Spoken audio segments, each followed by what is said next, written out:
Hi, I'm Rob, and I'd like to welcome you to this Cumulus Cycles playlist, which will cover the JavaScript programming language. Specifically, we'll be looking at JavaScript in the browser in this tutorial series. If you're looking for lessons on Node.js, which is server-side JavaScript, I'll have another playlist dedicated to that as well.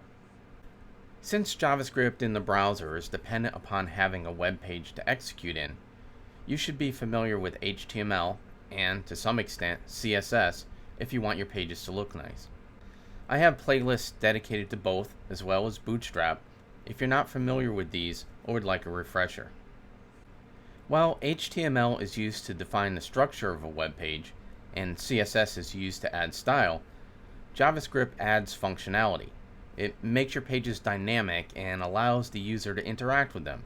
And when it comes to the front-end web development, it's where the programming really starts.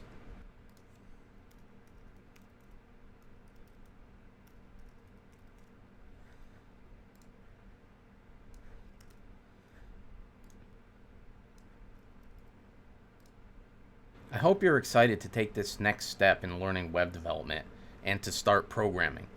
If so, I'll see you in the next video.